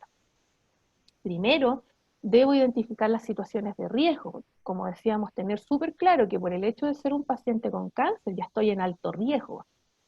Y manejar mis redes, identificar con mi médico tratante, doctor, si yo me enfermo, ¿qué posibilidades tengo de recuperarme? ¿Cuáles son los síntomas que voy a presentar? ¿Qué se puede hacer conmigo si yo me enfermo? Si se enferman mis familiares, ¿qué voy a hacer yo? Preparar el ambiente, que lo vamos a ver ahora, ¿ya? ¿Quiénes son mis equipos de asistencia ambulatoria? Si yo soy ISAPRE, tengo que buscar dónde atenderme en forma ambulatoria en caso de que mi médico tratante no lo logre contactar. Si soy FONASA, los FONASA tienen la atención de los centros de atención primarios de urgencia, los SAPU, y tengo también las atenciones de los centros de salud. ¿Cuál es mi centro de salud que me corresponde? Tengo que estar inscrito, que me conozcan, ¿ya? Saber dónde tengo que acudir, dónde tengo que llamar. Esas cosas no las podemos estar buscando y viendo a última hora cuando el paciente está con 39, 40 de fiebre por coronavirus. Esas cosas yo las tengo que tener organizadas desde antes. por el hecho de ser un paciente oncológico, yo debo conocer mis redes y no es responsabilidad del médico que me atiende o de la enfermera que me atiende, es responsabilidad mía como paciente, ¿ya? ¿A qué servicio de urgencia voy a acudir? Si voy a acudir a un SAPU, si voy a acudir a una clínica, ¿cuál es el que me queda más cerca? Todo eso, conversarlo con la familia y con el equipo tratante. Eso es fundamental. Luego de eso, definir el techo terapéutico anticipado. ¿A qué se refiere con esto? Yo tener claro como paciente que si yo me enfermo de coronavirus, ¿hasta dónde mi equipo médico va a llegar si yo me enfermo? ¿Hasta qué posibilidades tengo de poder salir adelante con esta enfermedad de base o todas aquellas que tenga? Esto no es necesariamente para los pacientes oncológicos. También aquel que es hipertenso, por ejemplo, aquel que tiene alguna otra enfermedad crónica importante. El tema está en que aquel hipertenso menor de 80 años, aquel que tenga diabetes, que sea joven, menor de 80, o aquel que tenga cualquier otra patología, lo más probable es que el equipo siempre, una vez que usted llegue al hospital grave por coronavirus, van a decidir que lo van a tratar y lo van a ventilar y van a hacer diálisis y van a ponerlo en ECMO, que es la circulación extracorpórea, si es necesario. Que esa vida se va a salvar a como dé lugar, ¿ya? Pero en un paciente oncológico hay un consenso internacional que no está firmado en ninguna parte, pero que es un consenso que se maneja a nivel terapéutico, a nivel de todos los profesionales del área de la salud, que un paciente oncológico, su techo terapéutico es más bajo, es decir, el tope al que yo tengo opción de ser atendido ya no va a ser el ventilador mecánico, pero muy probablemente va a ser probablemente el ventilador no invasivo en una sala de intermedio. Yo no voy a hacer por el hecho de tener un cáncer, un paciente que va a tener la posibilidad de poder ser dializado o ser sometido a ECMO, porque mi patología de base de cáncer tiene tan mal pronóstico cuando ingreso a esa etapa de la enfermedad, en ese estado, en esa fase crítica, que lo más probable es que si yo tengo al lado un hipertenso que no tiene cáncer, van a preferirlo a él, van a decir, pucha, este paciente sí se puede salvar más que el que tiene cáncer. ¿Ya? No hemos llegado en Chile tal vez a ese nivel del dilema de la última cama, pero si llegáramos, les aseguro que el paciente con cáncer no va a ser la prioridad. Es triste decirlo, pero es una realidad. Por lo tanto, yo tengo que tener este tema conversado con mi equipo médico, porque yo no quiero a última hora que mi familia le digan, sabe que su paciente no se va a ventilar. O si se va a ventilar, resulta que lo vamos a esperar los 10 días y a los 10 días lo más probable es que tiene altísimas probabilidades de fallecer. Entonces, tengo que saberlo con tiempo. Según mi etapa de cáncer también, porque si yo tengo un cáncer en una etapa muy precoz, a lo mejor sí, me van a hacer de todo, porque mi cáncer no va a ser no va a estar tan predeterminado al fallecimiento, porque estoy recién empezando. Pero si tengo un cáncer avanzado, ese paciente muy probablemente el médico te va a decir ni siquiera lo voy a hospitalizar. Y se va a tener que tratar en casa y si se complica se va a tener que morir en casa. Es muy distinto el tipo de cáncer, la etapa del cáncer.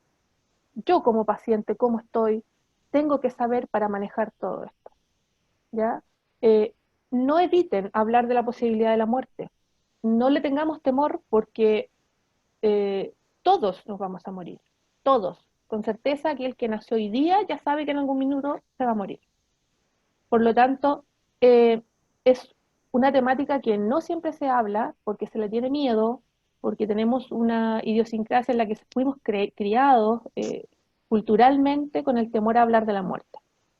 Pero nos vamos a morir y tenemos siempre que ponernos en la posibilidad de que este sea la causa. Ahora, el coronavirus, junto con mi cáncer. ¿Ya? Y si es así, ¿qué voy a hacer? ¿Cómo lo vamos a manejar? Puse acá las voluntades anticipadas del paciente. Esto es fundamental, es un tema del que en países más desarrollados de todo lo que es el cuidado paliativo, me voy a ir aquí netamente a cuidado paliativo, están muy avanzados. Nosotros en Chile no tenemos nada más que la voluntad de las personas que trabajamos en esto. Las voluntades anticipadas son aquellas voluntades en que la persona que está enferma anticipadamente decide a qué nivel de terapia quiere llegar y qué quiere hacer en su vida, que le resta con todo, con su tratamiento, con su parte familiar, su parte económica, emocional, hasta cómo quiero que me velen y me entierren si es que me voy a morir. ¿Ya? Estas voluntades anticipadas se hacen cuando la persona está consciente y clara. No, tampoco me sirve hacerlo cuando ya estoy en un estado casi de sopor o de pérdida de conciencia. Tiene que quedar hablado desde antes. Hija, hijo, yo tengo un cáncer de tal nivel, si en algún minuto me enfermo y el médico les dice que no hay nada más que hacer, o que hay que definir si se me conecta a un ventilador o no, yo no quiero ser conectado porque no quiero seguir viviendo así. Perfecto. Y esa voluntad tiene que ser respetada. ¿Ok? Hay otras personas que no, sí, yo quiero seguir viviendo como de lugar y quiero que me conecten a todo. Tienen que expresarlo, su familia tiene que saberlo para saber hasta cuánto usted como paciente quiere llegar. ¿Vale? En el caso de los contactos COVID positivos, aquí es donde nosotros, yo les decía, vamos a considerar que está positivo toda persona que acuda a nuestro hogar, que nos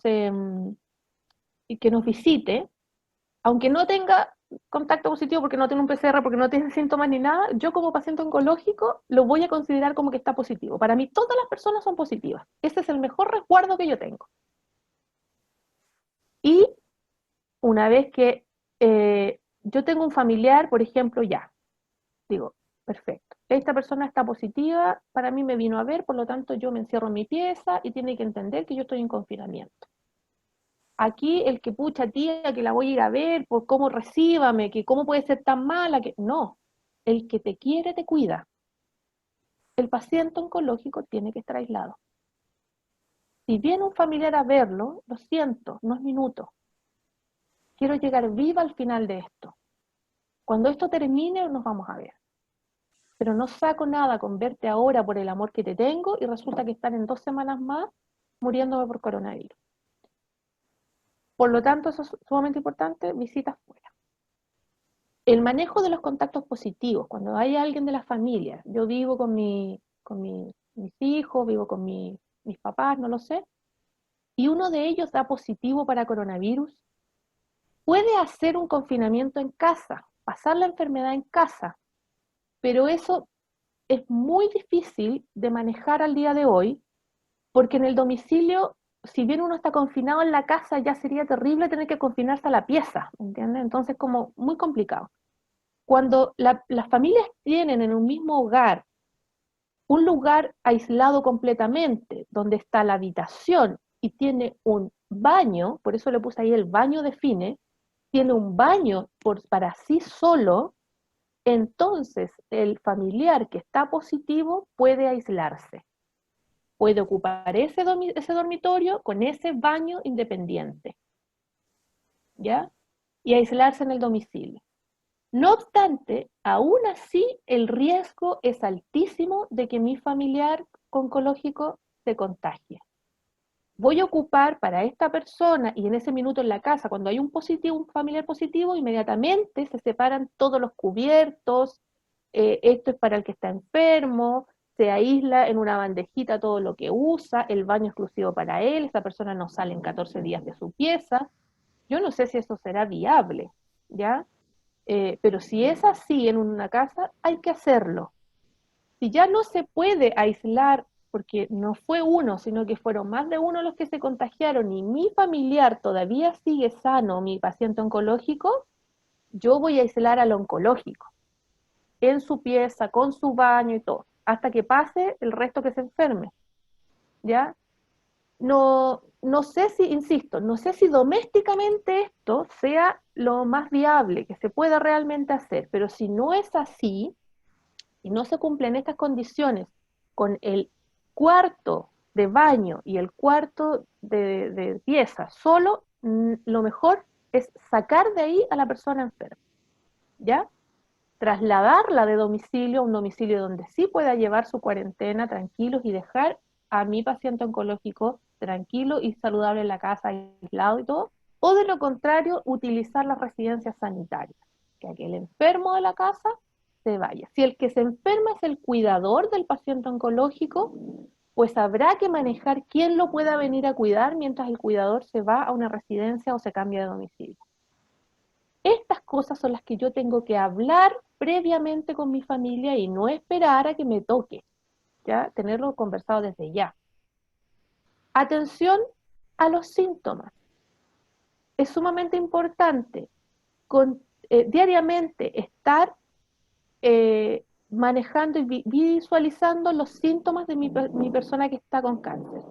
Porque si bien yo saqué a lo mejor del medio a aquel que estaba infectado, el que está en la casa, el que queda, puede que se haya infectado durante los días antes de que el familiar que está enfermo haya hecho los síntomas. Por lo tanto, tengo que estar atento a que mi paciente oncológico presente síntomas y molestias.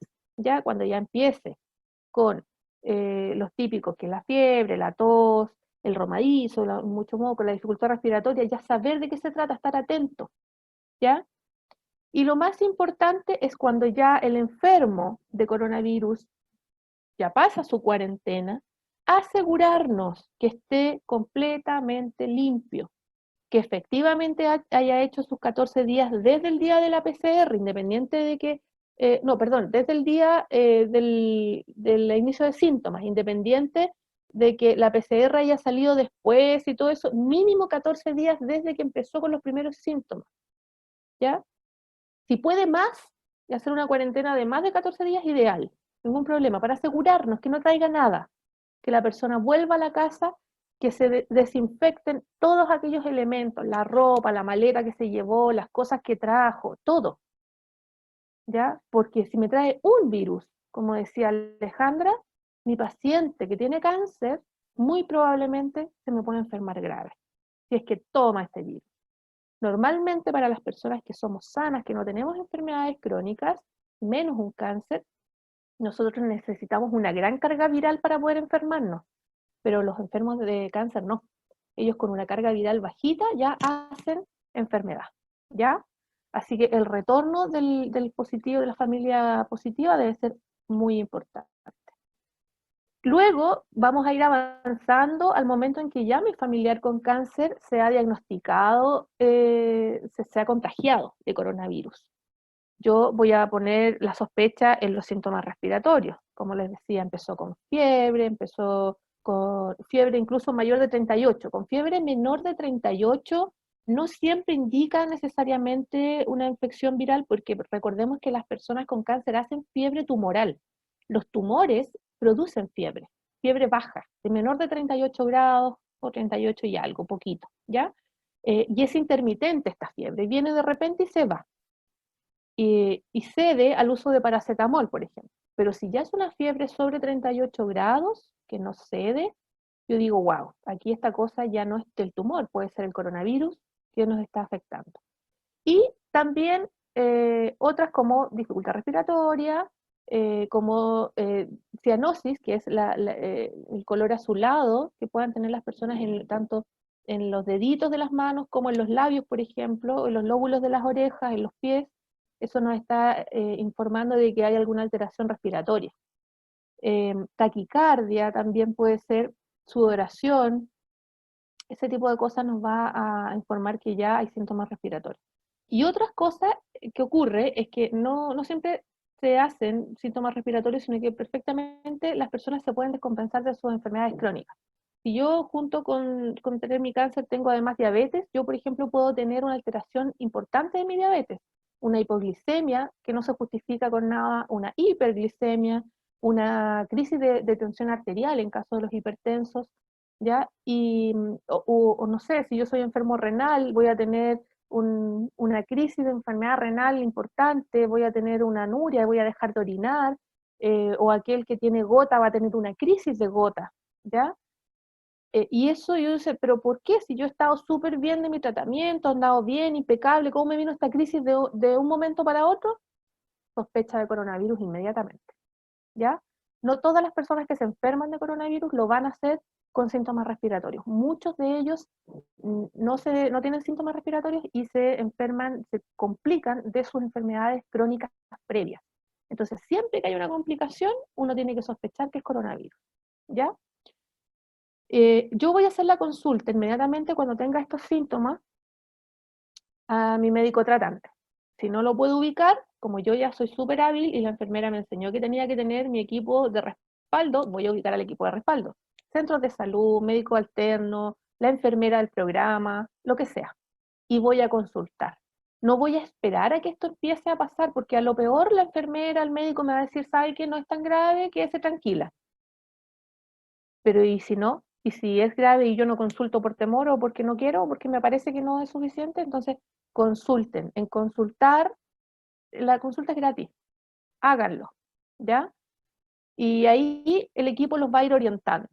¿Qué es lo que realmente importa? ¿Qué es lo que se sospecha de riesgo? Ahora se hace el examen, ahora no se lo hace. ¿En qué estamos? ¿Ya?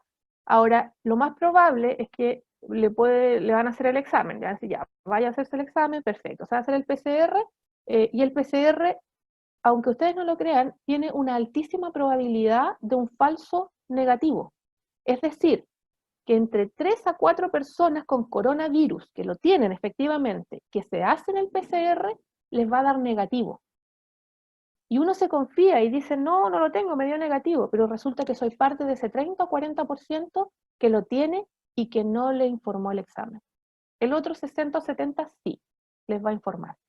Pero si me toca ser de ese margen que no informó, bueno, no quiere decir que yo deje mis cuidados, por el contrario, tengo que mantener los cuidados. Y otra forma de diagnosticar también es por forma sintomática, es decir, aquel paciente que yo tengo postrado en mi casa, que no lo puedo sacar a hacer el examen de coronavirus, que el consultorio, en el caso del sistema público, el consultorio está yendo a las casas, pero supongamos que no van por algún otro motivo, y yo tengo la familia, me ha tocado tener muchas familias que se contagian completas, y el paciente dice, bueno, no le hagamos el examen, ¿para qué se lo vamos a hacer si ya sabemos que estamos todos contagiados y él está con un poco de síntomas? ¿Ya? Entonces, eso no quiere decir de que no tenga coronavirus, sino que va a ser un diagnóstico clínico, no por examen, sino que por clínica. La enfermedad en casa.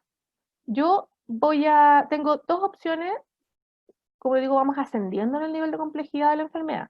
Ahora vamos al caso en que ya tenemos el diagnóstico confirmado en mi paciente con cáncer y lo voy a dejar en la casa. Siempre el coronavirus se da en el domicilio los primeros días, los primeros 5 o incluso 7 días. Es muy raro que un paciente se complique antes de esa fecha. Por lo tanto, yo siempre lo voy a tener en mi casa desde los primeros días de síntomas. ¿Y en qué me voy a fijar? Y aquí es donde yo quiero que las personas que son oncológicas puedan anotar, porque aquí hay números y cosas importantes. Normalmente los primeros días o muchos de mis pacientes están asintomáticos cuando tienen coronavirus. Y aunque no lo crean, pacientes con cáncer terminal de vías respiratorias, yo he tenido que han podido salir del coronavirus sin ningún problema.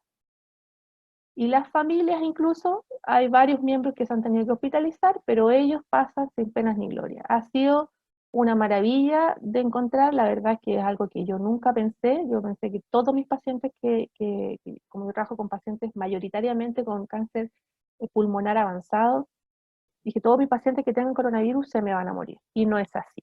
Ya muchos han salido adelante y estoy muy, muy agradada por eso. Entonces, van a estar muchos asintomáticos. ¿En qué me voy a fijar yo? Que mi paciente asintomático voy a tener la precaución del cuidado, ¿ya? La precaución de la vigilancia. No exponerlo más a más carga viral. No porque yo cree que el paciente está positivo y que en realidad no tiene síntomas, voy a traer a todos los sobrinos y nietos que lo quieren venir a ver que tienen coronavirus. No. Mientras yo más carga viral le pongo, más riesgo tiene el paciente de enfermarse. Entonces, evitemos exponerlo. Y la valoración diaria. Yo diariamente voy a medirle temperatura y le voy a preguntar cómo se siente, cómo respira, cómo están sus uñas, ¿no es cierto? No voy a hacer una evaluación de tomar presión, glicemia, exámenes, no, nada de eso, porque está en la casa, pero sí la temperatura. Y preguntarle cómo se siente, diariamente. No esperar que él me diga cómo se siente, sino yo preguntar, yo que soy la persona que lo cuida, ¿vale? Ahora, también está el paciente estable. El paciente estable es aquel que tiene síntomas leves y que ceden con el tratamiento simple.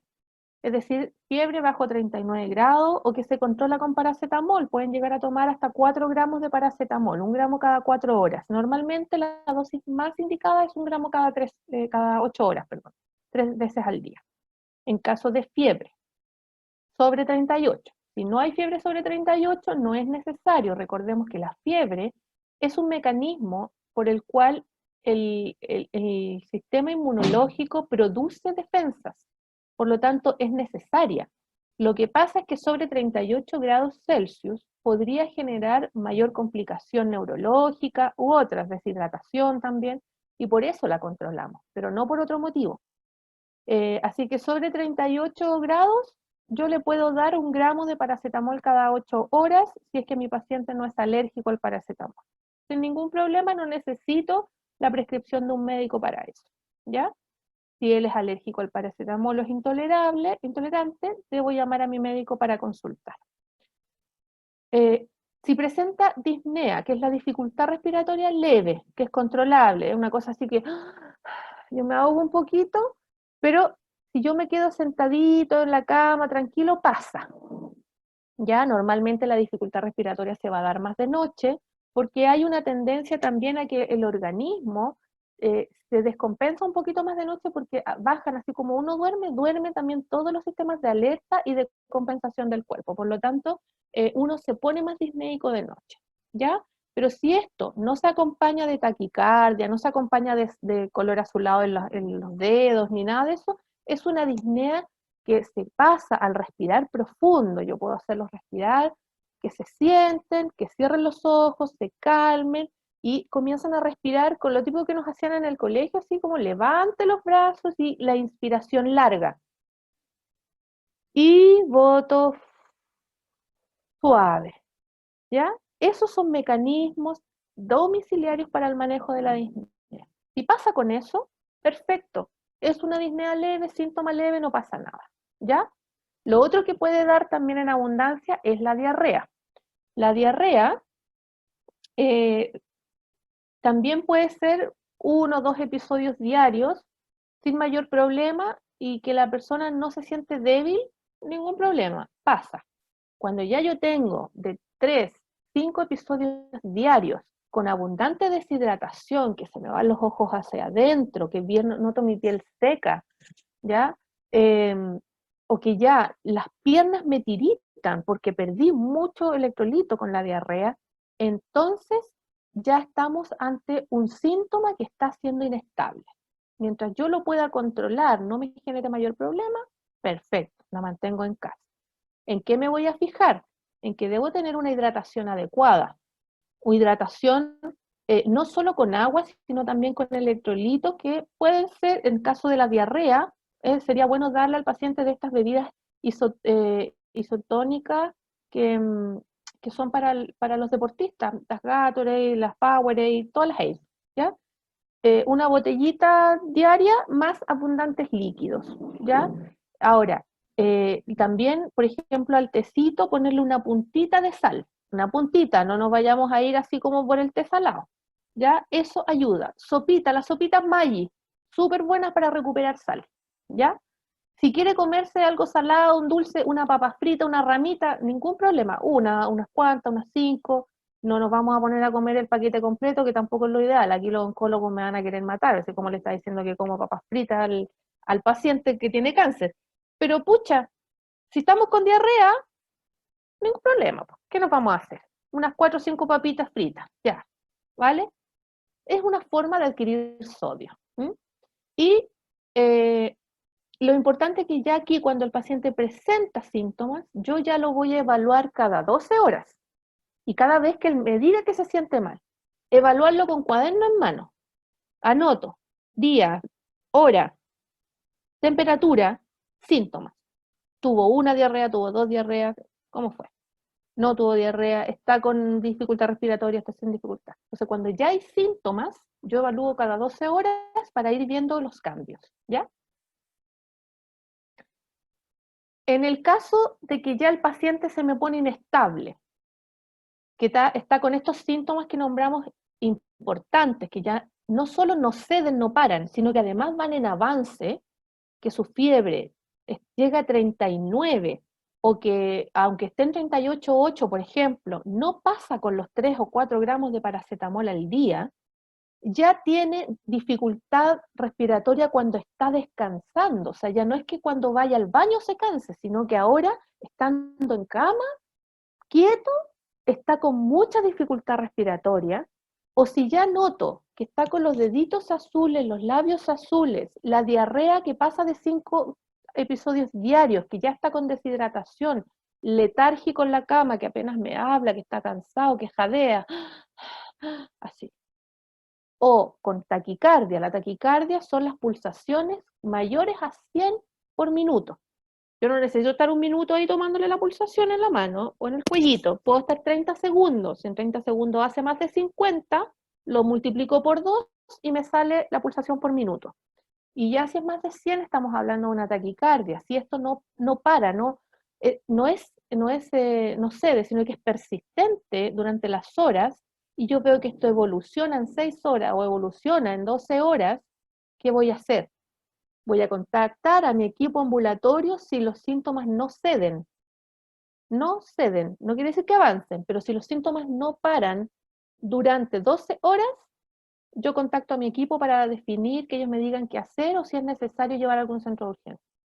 Y si los síntomas evolucionan, avanzan, peormente, en este caso, así de esta forma, por 6 horas, yo no espero a llamar a nadie, yo parto con mi familiar a una urgencia, ¿ya? Ahora, otro elemento importante va a ser el manejo de la espiritualidad y la emocionalidad. ¿Qué pasa? Que cuando estamos así enfermos, nos va a venir el tema de no podemos dormir de noche, estamos con angustia, queremos llorar, tenemos una ansiedad que no sabemos de qué es, ni de dónde viene, ni para dónde va. Voy a tener alteración de la alimentación, ya sea que voy a querer comer mucho o al revés, no comer nada, ¿ya? Y voy a tener mucha angustia, pena o algunas emociones que no sé cómo tipificar, porque algo me pasa, pero no sé qué es. Entonces es sumamente importante conversar el tema, validar al que está enfermo, al que está pasando por esto, porque piensen que aquella persona que está enferma con un cáncer y que tiene un coronavirus, lo primero que va a pensar es que se va a morir. Si nosotros los que estamos sanos pensamos que nos vamos a morir de esta cuestión, imagínense aquel que ya tiene un cáncer o una enfermedad crónica. Entonces, si yo me pongo en la posición de decirle, pero por favor, no pienses eso, calla, no, ¿cómo vas a hablar de la muerte? No le ayudo. Por el contrario, hay que sacarle, perfecto, ¿tienes miedo a morirte? ¿Qué puede pasar si nos morimos? Conversemos de la muerte. Sabes que yo también tengo miedo. Yo también tengo ese temor, es normal que lo tengas, y si sigues así, dímelo. Validémoslo. Dejemos que se exprese, porque eso le va a bajar la ansiedad y lo va a ayudar emocionalmente. Todos tenemos miedo, ¿ya? Y no hay que hacer vista gorda a eso que es tan importante. Me tocó hospitalizarlo. El médico dijo, ¿sabes qué? Este paciente se hospitaliza, normalmente se hospitalizan, como yo les decía, entre los días 7 y 10 del coronavirus, porque se producen 7 y 12, porque se producen varios tipos de complicaciones, entre ellos la dificultad respiratoria que se genera, y más adelante otro problema vascular en los pulmones. Entonces, se tienen que hospitalizar algunos pacientes cuando ya la sintomatología no puede ser manejada en casa, ¿ya? El virus se va a ir solo. El virus no se va a quedar con ustedes 30 días. El virus entra al cuerpo, hace su catástrofe, el cuerpo reacciona a este virus y luego el virus muere y chao. Y no lo vemos más. Pero ¿qué nos pasa? Que el cuerpo queda con esta exacerbación del sistema inmunológico, de esta respuesta. Hiperreaccionó a la presencia del virus, por lo tanto, a muchas personas precozmente el virus las mata por el virus en sí, pero muchas, la gran mayoría de las personas que fallecen por coronavirus lo van a hacer por la propia respuesta inmunológica del cuerpo. Muchos van a fallecer cuando ya no tienen el virus en el organismo, pero sí su respuesta fue tan inflamatoriamente alta que se autoeliminó. Esa es la forma por la que fallecen los pacientes por coronavirus.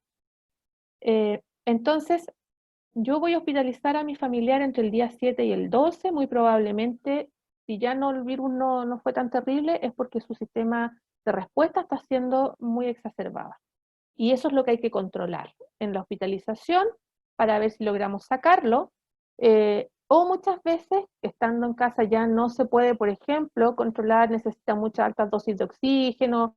Supongamos que es un paciente que está con un cáncer bien avanzado, por lo tanto no va a salir, se sabe que no va a salir del coronavirus, pero sí va a requerir altas dosis de oxígeno que no pueden ser aportadas en la casa, por ejemplo, así que ahí va a tener que hospitalizar. Entonces, este paciente va a hospitalizarse solo, es un paciente que no va a tener visitas, hay que considerar eso antes de tomar la decisión de la hospitalización. Si vamos a llegar a buen puerto o no, por lo que yo les comentaba de que el paciente con cáncer no tiene siempre una posibilidad de ventilación mecánica en el peor de los casos, yo digo, bueno, me va a morir, tengo posibilidad de sacarla, lo que conversaba con mi equipo, si mi equipo me dice sí, tiene posibilidad de sacarla, adelante, hospitalicémosla, previo consentimiento del paciente, ¿ya? Sabiendo que va a tener que estar solo. Va a ser sumamente importante que en lo posible tengamos cómo comunicarnos con él. Si yo lo voy a hospitalizar en una sala básica, porque no va a requerir intermedio ni UCI, voy a lo mejor tener la posibilidad de darle un celular. Cuando yo me vaya a la urgencia, siempre llévenle el celular al paciente. Y ahí veremos si lo dejan entrar o no, ¿ya? Porque una vez que están adentro es muy, muy complicado cuando pasan semanas sin conexión porque se les olvidó llevar el celular y ya no se lo pueden hacer llegar. Entonces, es importante contactarse, preguntar, señores médicos, enfermeras, ¿cómo me puedo contactar con el hospital, con la clínica? ¿Cuándo puedo llamar? ¿Cuándo me va a contactar el médico para informarme? ¿Ya? Y cada vez que tengan el contacto con ellos, la información, por ejemplo, me queda hospitalizado sin ningún tipo de medio de conexión, y el médico les llama para darle el reporte semanal, porque supongamos que los llaman una vez a la semana o 2 veces a la semana. Déjenle recado. Doctor, gracias por llamarnos y por favor dígale que la familia estamos con él, que estamos pendientes de él, que estamos los hijos, la esposa, el esposo, los nietos, los tíos, los sobrinos, ¿ya? Y a los funcionarios de salud les hago el llamado a entregar esta comunicación, es sumamente importante. En la parte psicológica, en un paciente hospitalizado, es básica para poder mantenernos. Si bien pensemos que ya han estado incomunicados en casa durante tal vez 3 meses, llegar a un coronavirus, incomunicarse en el hospital, que todo el mundo, las pocas personas que te tocan con guantes, te tocan con mascarilla, no le ves la cara, la expresión, la sonrisa a nadie de hace meses, es nefasto para nuestra salud mental. Entonces, es muy importante que las vías de comunicación emocional ahora sean un poco distintas, pero que existan, ¿ya? Vamos a tener especial cuidado en aquellos pacientes que tienen catéteres porque están con tratamientos oncológicos o han tenido tratamientos oncológicos, en el manejo de estos catéteres. No siempre se pueden ocupar para manejos de infecciones por coronavirus, ¿ya? Porque es una vía de entrada de agentes infecciosos importantes. Por lo tanto, ahí mucho ojo las personas que están en hospitales tratándolos. En la casa, en el domicilio, jamás la familia debe manipular los catéteres para tratamiento. Nunca, nunca, nunca, nunca. a menos que hayan sido realmente específicamente autorizados por los oncólogos, por sus equipos y les hayan enseñado a hacerlo. Pero si no, más aún en estos tiempos, no se debe manipular porque es una de las vías de entrada del microorganismo directamente a la sangre. Y ahí sí que no sé si será muy positivo que digamos, ¿ya? Mantener ojo con el tratamiento de los oncológico de los pacientes. Si están en quimioterapia, en inmunoterapia, en quimioterapias o inmunoterapias dirigidas orales. Hay muchos pacientes que están con terapias en pastilla oncológica. No olvidemos, cuando tengamos que llevarlos a la hospitalización, al servicio de urgencias, llevar todo.